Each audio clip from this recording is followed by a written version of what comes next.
Morning, everyone. I'm Jeff Munroe with Dustក់2, and I can illustrate the general idea behind the Dustń project with this really familiar diagram here on the left side, which does a wonderful job of really elegantly summarizing the idea of the critical zone as the thin skin of the Earth. We all use this all the time, but I think over the years, this diagram has also evolved to carry with it an unintended implication that the critical zone is somewhat of a closed system. And even the diagram on the right, which is an update to that, which admits that you could certainly have additions and losses in the critical zone, the focus is still on this internal cycling within the critical zone as a weathering reactor. In reality, though, there's lots of processes which can add or remove materials, nutrients, et cetera, from the critical zone.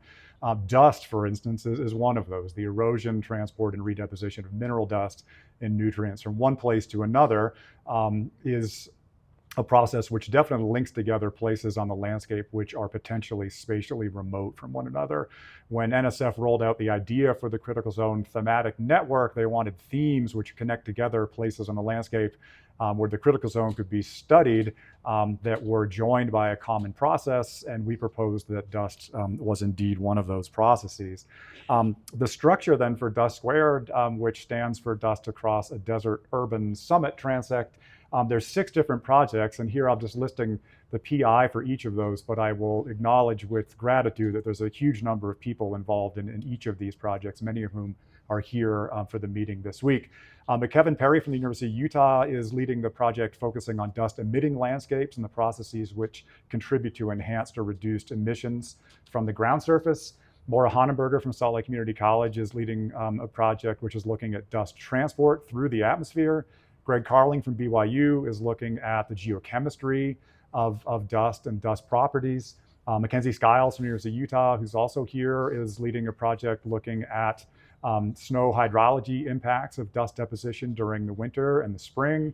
Janice Brainey from Utah State University, who's not able to be with us this week, she's on sabbatical in Ireland, is looking at a project studying the fate and transport and cycling of dust-derived nutrients.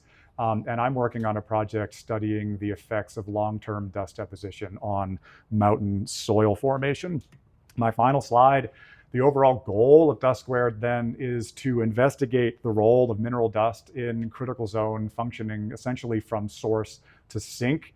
Our interwoven projects enable us to investigate also dynamic forcings on the dust cycle, for instance, changes in land use or changes in climatic conditions, which could have an effect on the amount of dust which is available, and looking at the effects of dust deposition back on the ground, of course, and downstream effects both literally and figuratively. And finally, the Dustń2 projects in general operate over a really wide range of spatial and temporal scales. So looking at single dust events, which might happen in a given afternoon, all the way through to hundreds of thousands of years of dust deposition and what that's done to soil formation, and similarly looking at dust deposition at the scale of an individual study plot or a soil pit or something like that, up through the watershed scale to regional and beyond. So a lot of posters from our group here, and very excited to meet and talk with many of you over the next couple of days. Thanks.